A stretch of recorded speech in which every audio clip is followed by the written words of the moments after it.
Shalom. I want to do a topic called Jesus Myth.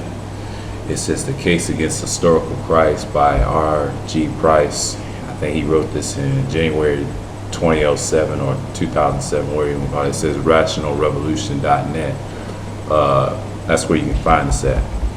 It says a majority of the people in the world today assume or believe that Jesus Christ was at the very least a real person. Perhaps he wasn't really the Messiah. Perhaps he was not the Son of God. And perhaps he didn't actually perform miracles and rise from the dead. But he really was a great moral teacher who traveled around Galilee with followers and got arrested by the Jews and crucified by the Romans, right?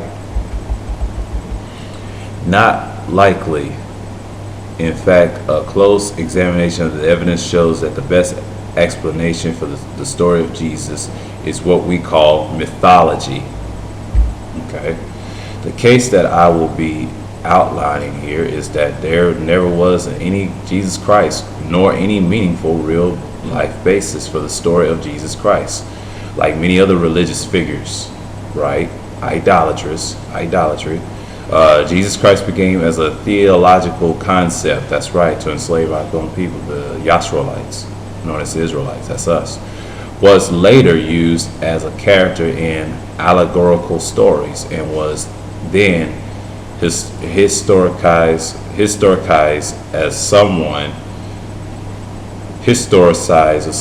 as someone whom people believe really existed.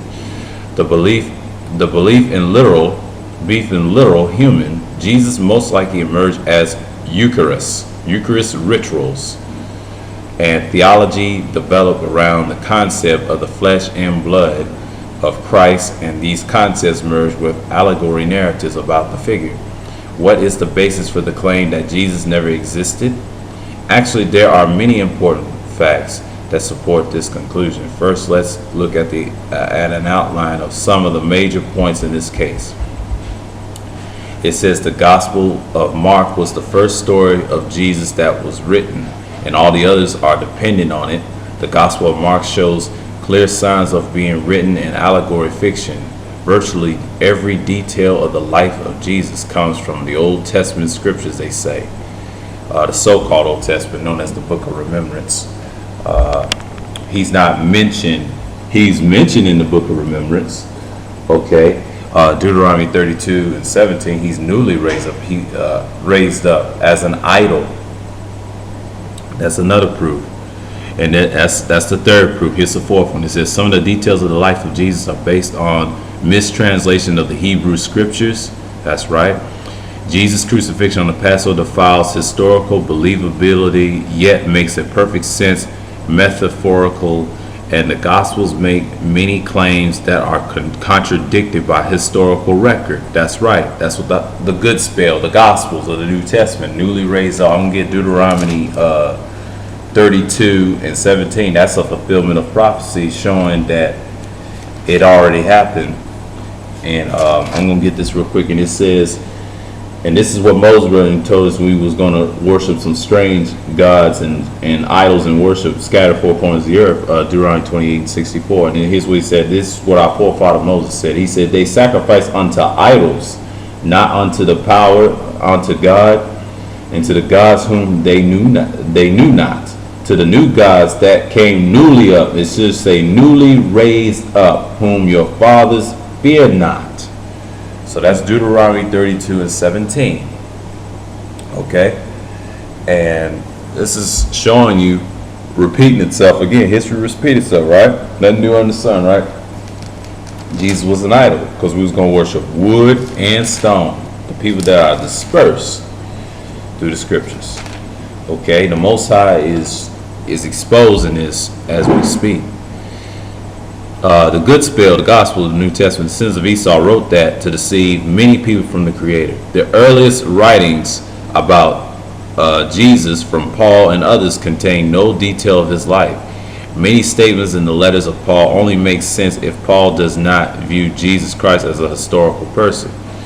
There is not one single writing from or about Jesus during his supposed lifetime. Philo, a prolific Jewish writer, an Edomite, sons of Esau, who lived from 20 BC to 50 CE, and I did a video on him, so check that out. He wrote the New Testament, wrote extensively about the political and theological movements throughout the Mediterranean, and his views foreshadow Christian theology today. That was him. Yet he never once wrote anything about Jesus. That's right.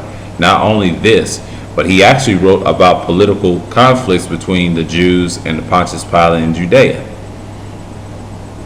All of the non-Christian reference to Jesus can be shown to have either been introduced later by Christian scribes or were originally based on Christian claims. There's no evidence of any knowledge of a tomb of Jesus empty or occupied prior to the gospel stories, the good spell stories.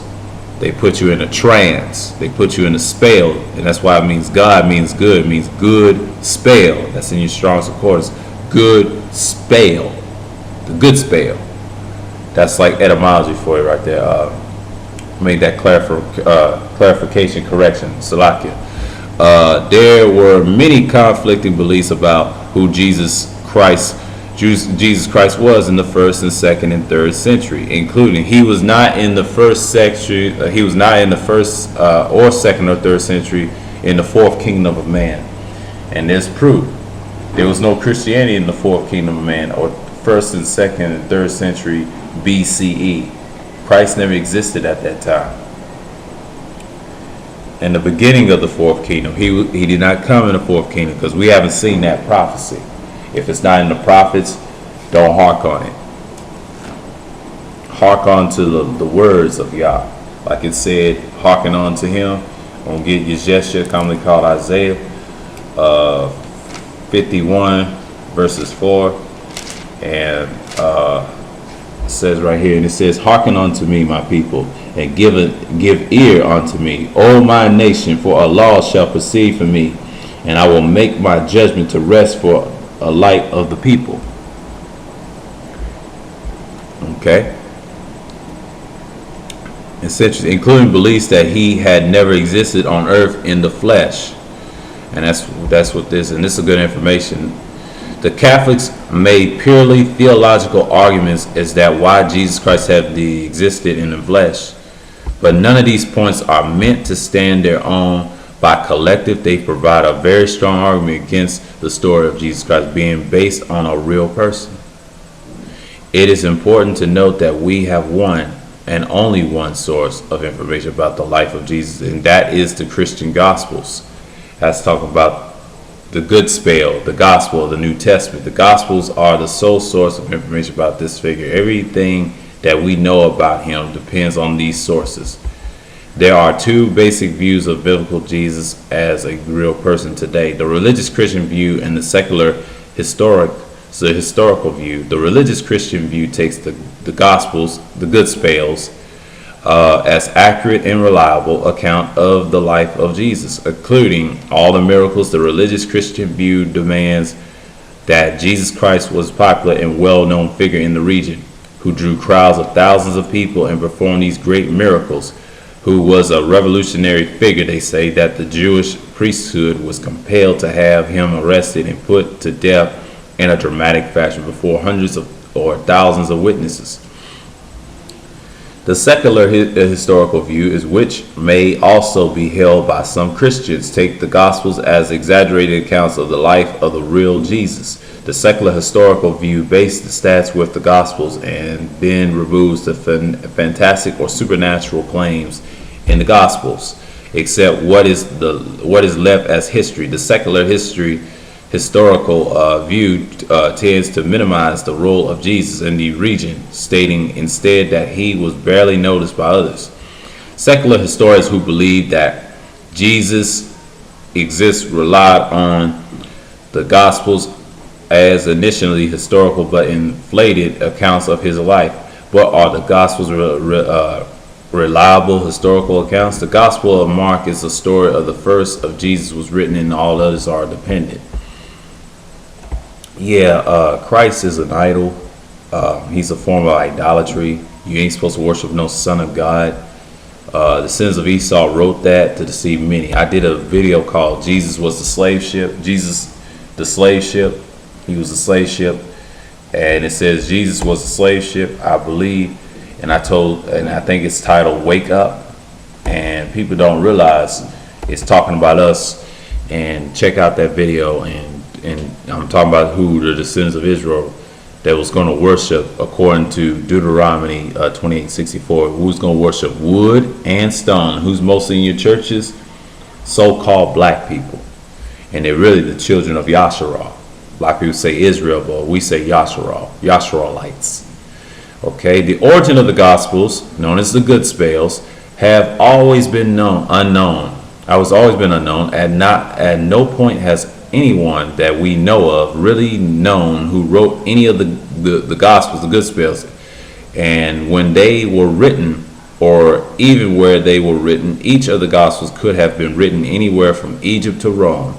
And the estimate dates from their writing ranges from around 50 CE at the earliest estimates to about 150 CE at the latest, with the minority of people proposing dates in the 4th century.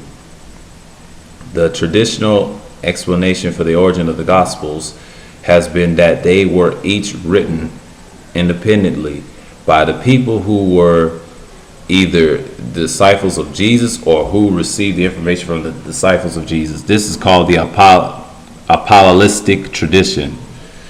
And according to the Apostolic tradition, a gospel, good spell, the sons of Esau wrote the Gospels, deceived many people, and wrote the rest of it.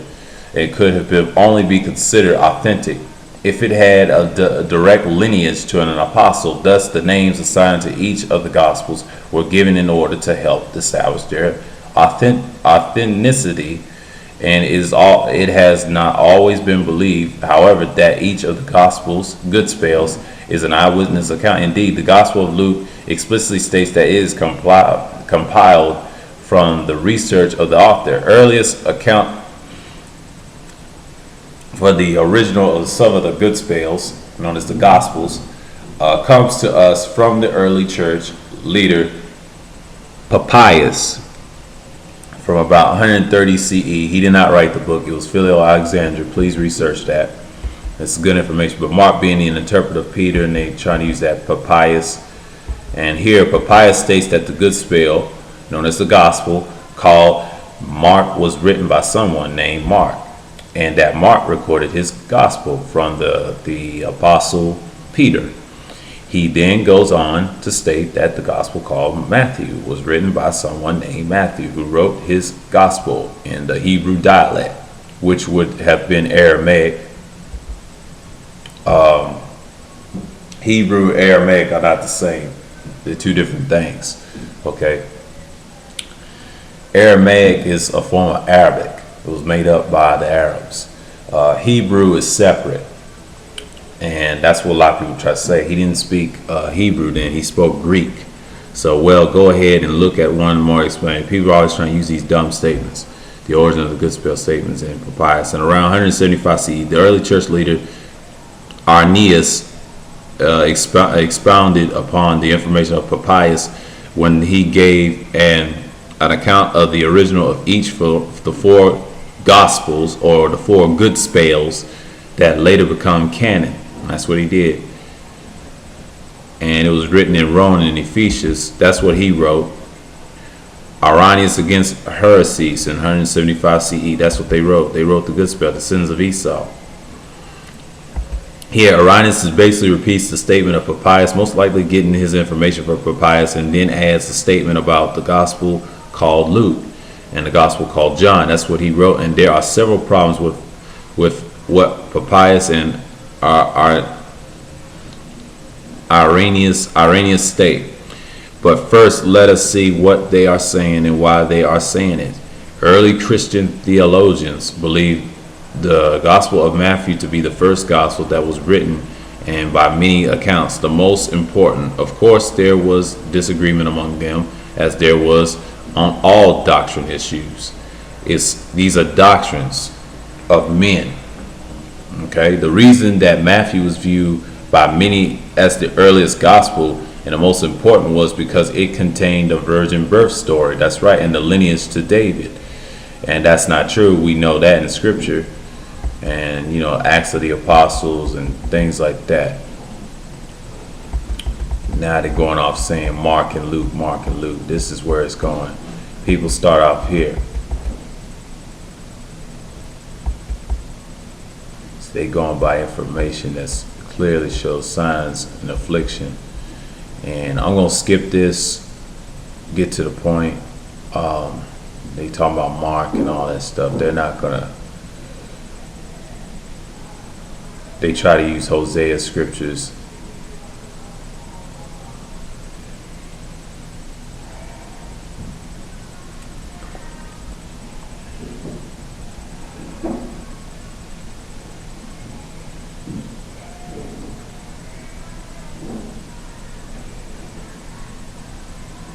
Okay. Keep in mind in order here in which these books are actually presented in the Bible. The colors in the table correspond to how books are designed in the Bible. The epistles of Paul are in the purple. If you research this, rationalrevolution.net. The book of the Hebrews is in green. The general epistles. It was written around 50 CE to 80 CE. That's what it's written. And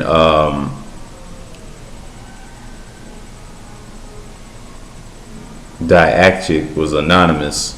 It was a Eucharist ritual. I just mentioned from the top. Thessalonica, Greece, is First Thessalonians, 50 to 60 CE, written by the sons of Esau. Philippians and Galatia in modern Turkey. Galatia is Turkey. Okay. Written around all the same time.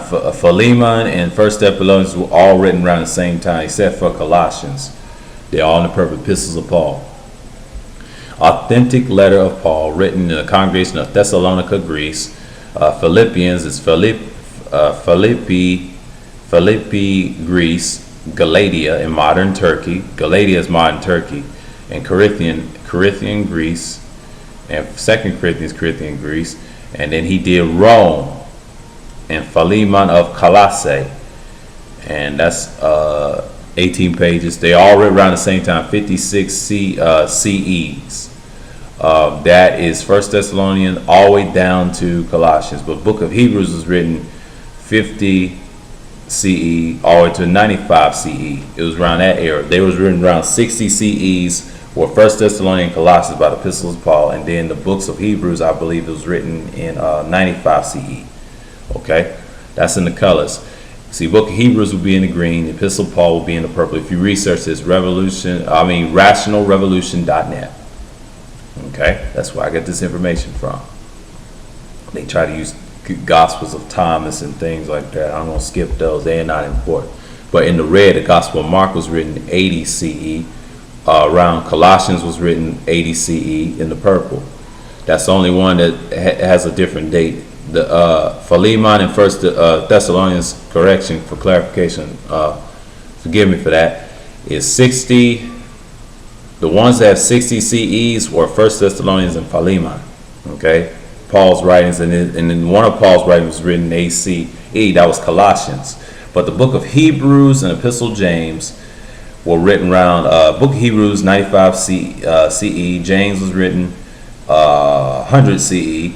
And the Gospel of Mark was written 80 CE, around 65 to 80 CE. Gospel of Mark. 2 Thessalonians 100 CE is 80 to 100 CE. Ephesians, Gospel of Mark is in the red. And the blues, the Acts of the Apostles, were written 130 CE. And Gospel of Luke was 130 CE. And Gospel of Matthew is 100 CE. And that's in the red. The Apocalypse of John, they try to say that's Revelation, but that's madness. But Gospel of John's written 120 CE, and you got First John written 120 CE, Second John, Third John, all the First John books, all the John books, It says 1, 2, and 3 were written 120 CE, the same era, 90 to 120 CE. First Timothy was written 150 CE. Second Timothy written the same time as that, and Titus was all written around the same time. Okay. The Apocalypse of Peter, that's what they say. Second Peter, that's it. So Revelation would be what color?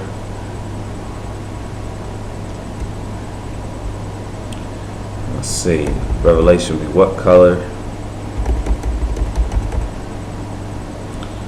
The Revelation will be in the navy blue. I haven't found that yet. The Acts of the Apostles. And Apocalypse of John. That was written in 95 CE. That was John.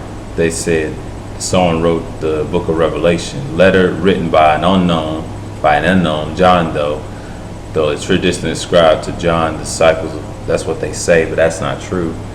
Because the sons of Esau wrote the New Testament to deceive many people as he can. That's what he tried to do. But what we will discuss here are the books that were written prior to the writing of the Gospel of Mark, shortly after, when many people had still not have been exposed to the Gospels, known as the good spell, puts you in a trance. That's why a lot of people are getting shot up and dead in the streets, in the ghettos and stuff. But Paul discusses several topics in his letters. Paul talked about the persecution of the people who believed in Jesus. And nobody don't care about that. That ain't true. He's trying to mislead you. He talked about how to be in Christ. That's what everybody talks about, by loving one another. And nobody ain't doing that.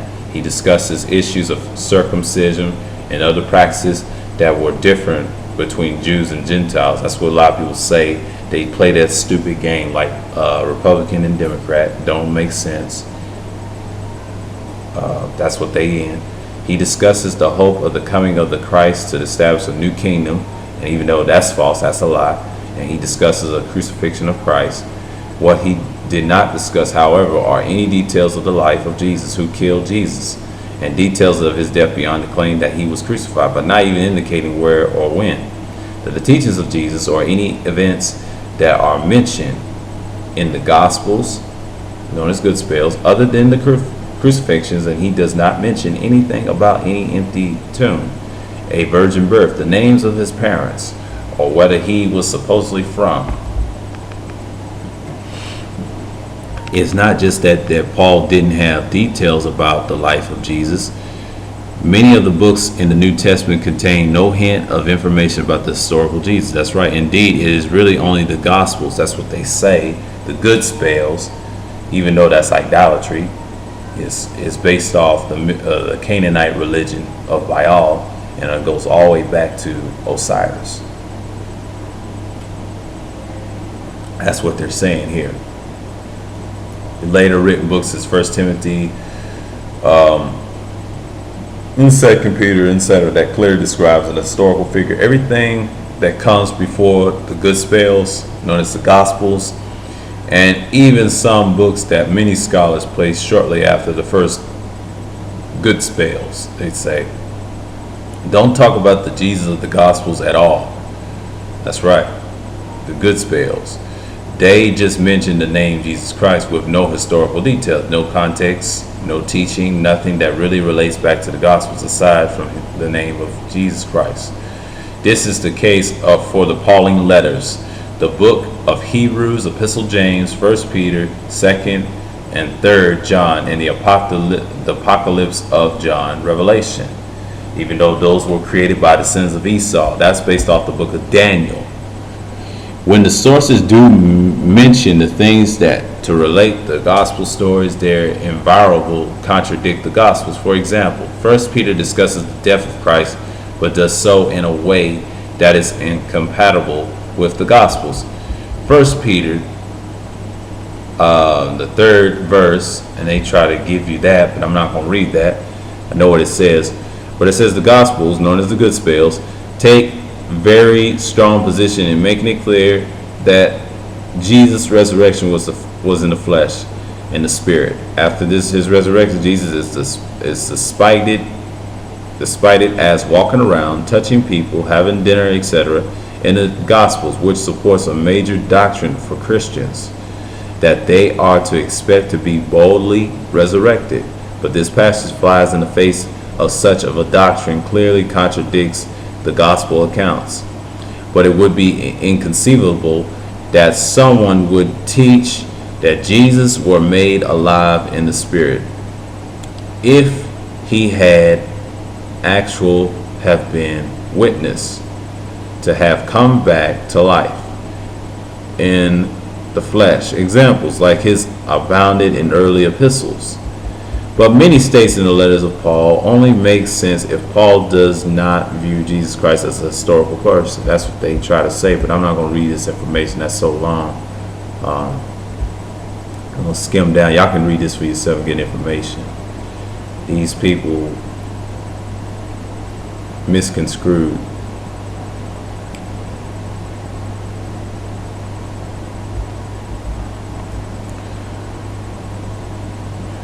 And here's the information.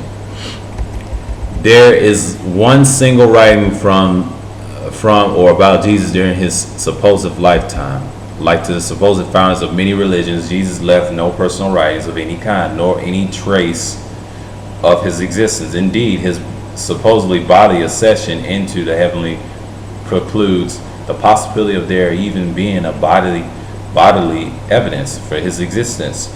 If that story were to be believed, no writing, graffiti, or evidence of any kind has ever been found from the period in which he supposedly lived that established the existence of Jesus.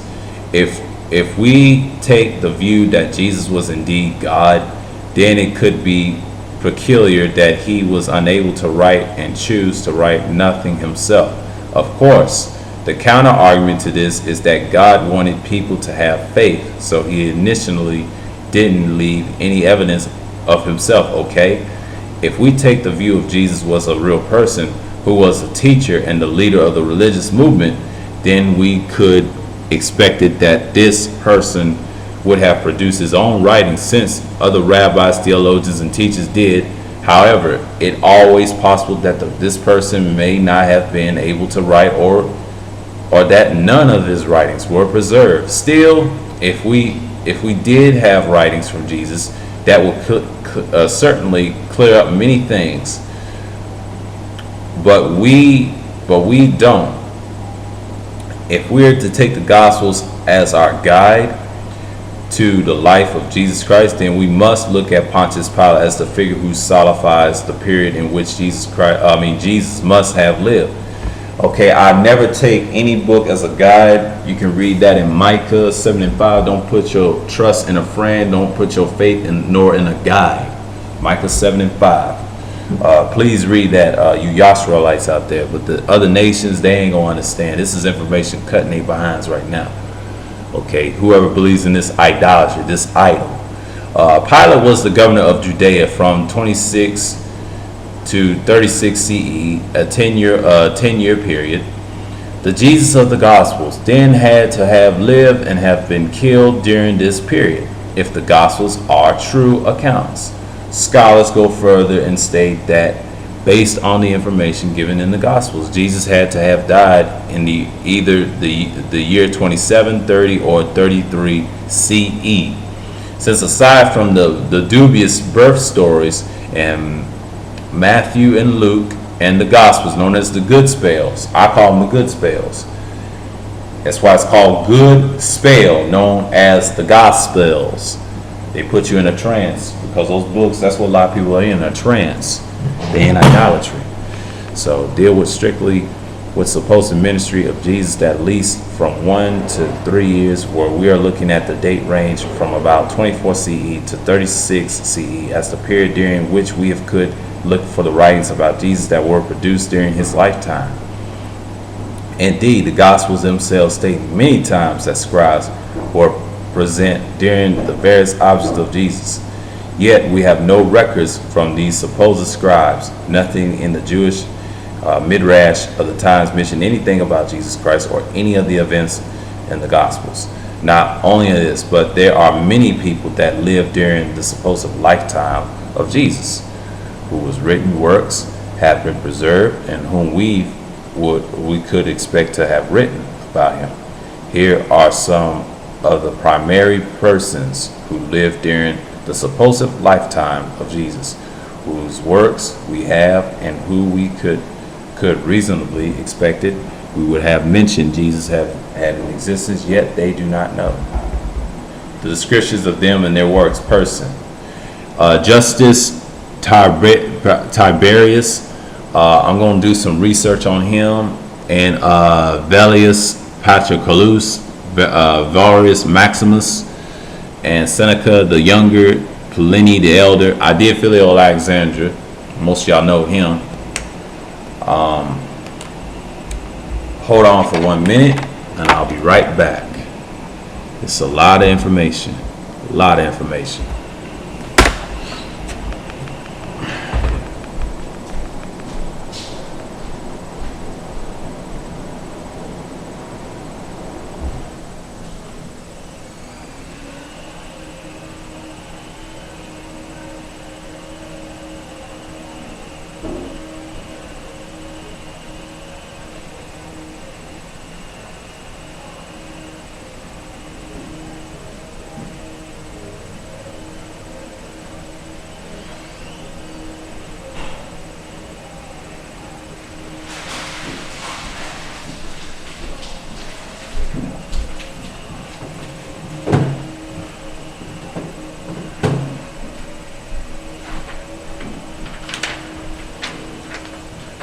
All right. I'm gonna write these guys down and do some videos and research on these guys. I did research on Philo Alexandria, and I did some research, and Justus Tubius was the main focus, and it clearly shows that, and I'm gonna get this right quick. His name is Justus. I'm gonna type in Justus of Tiberius.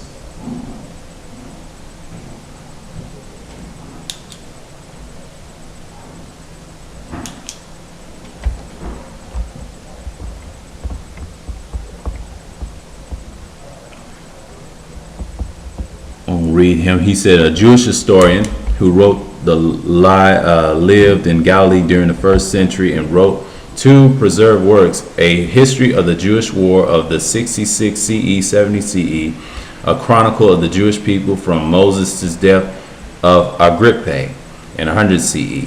These were Edomites, by the way, concerning the people in which Jesus supposedly lived. Justus may have lived slightly after the supposed death of Jesus.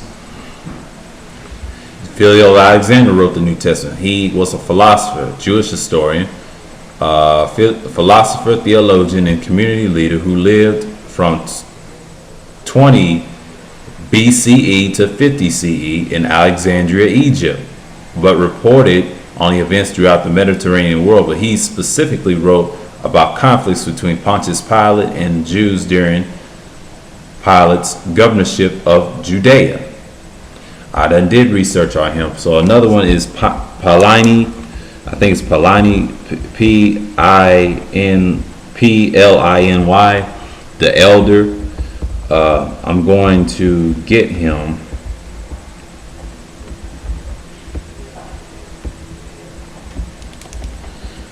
And the Seneca.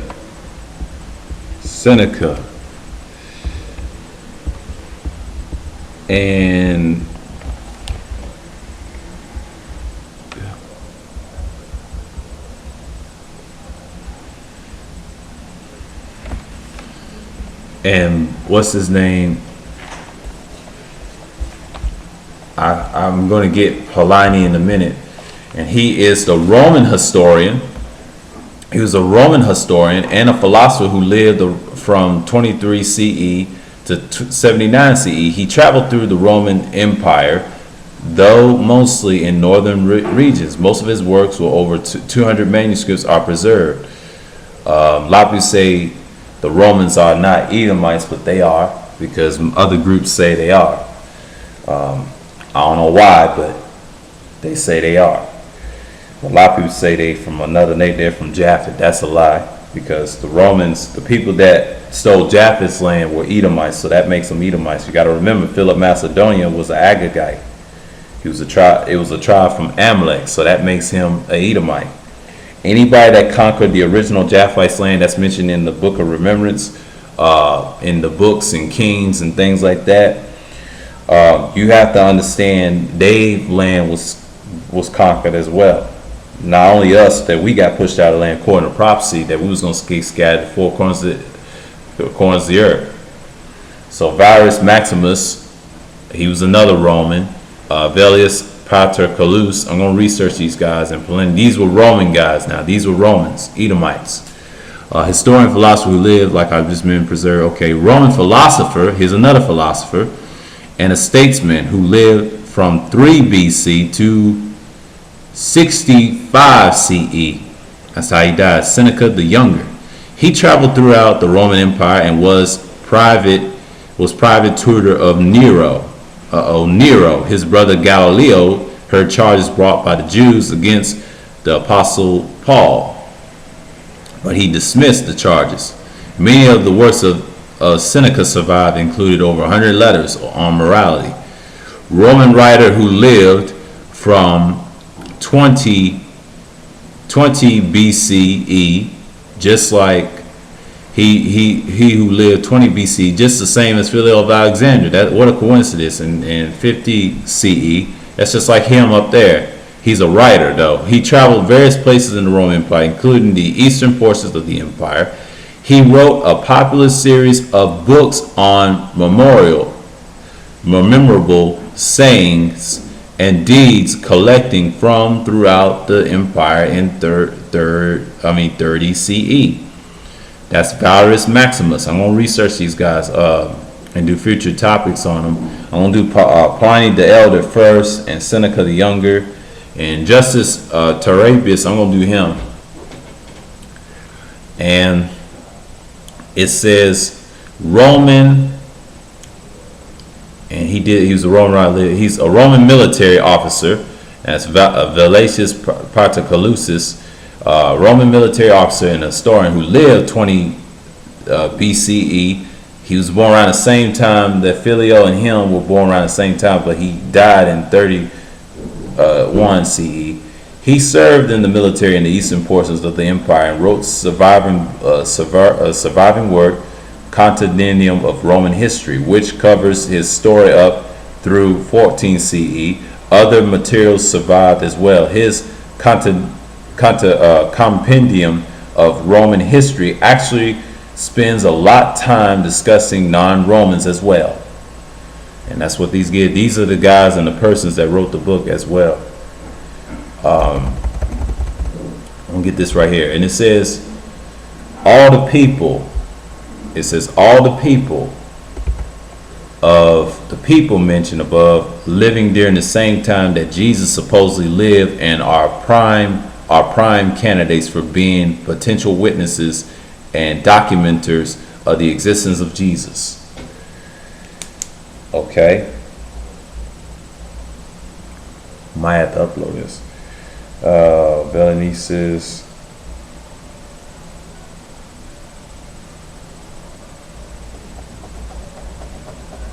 Okay.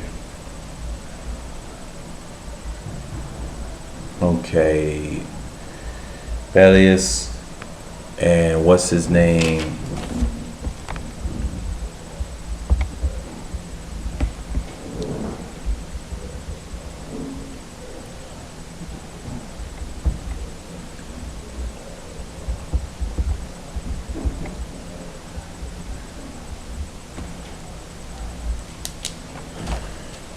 Okay. After all the people mentioned above, doctrine to exist of Jesus. Obviously, not all these people are actually likely to have known of Jesus, but two major candidates are the Jewish writers. That's sons of Esau, by the way. Justus and Philo, and Philo is such as a special case that I will address him more fully in the next section. The fact that Justice of Tiberius made no mention of the Christian Jesus has baffled the scholars for centuries, and for a long time some Christians dismissed this as an early Jewish conspiracy to erase him from his history, and that's a lie. It's no conspiracy. Only the Edomite will say that. The fact remains, however, that in the works of Justice of Tiberius, there was a well-preserved history of the region written by someone from Galilee around the time that Jesus was supposedly alive, and who lived many years beyond that time, in which no mention of the Christian Jesus was made. Surely a Jew from Galilee, an Edomite, who wrote that. The sons of Esau wrote that and deceived many people from the word of Yah. That's what they do. And we never stop. Like he never stops, we never stop. We would have made at least some comment about Jesus if he exists in describing the Gospels, or anything even remotely close to the Gospels. Would he not overwhelm the lacking commentary? But the overwhelming lack of commentary about the Jesus and historical sources of his supposed time has troubled Christians from the very beginning. As early as the 2nd century, this is the lack of acknowledgement was noticed. Indeed, it was it was noticed. Indeed, it was long before the forgeries attesting the existence of Jesus were produced. Lack of knowledge was noted. Others such as evidence were either initially manufactured and advertently created through the eye of the beholder. I won't stop this. This will be part 1.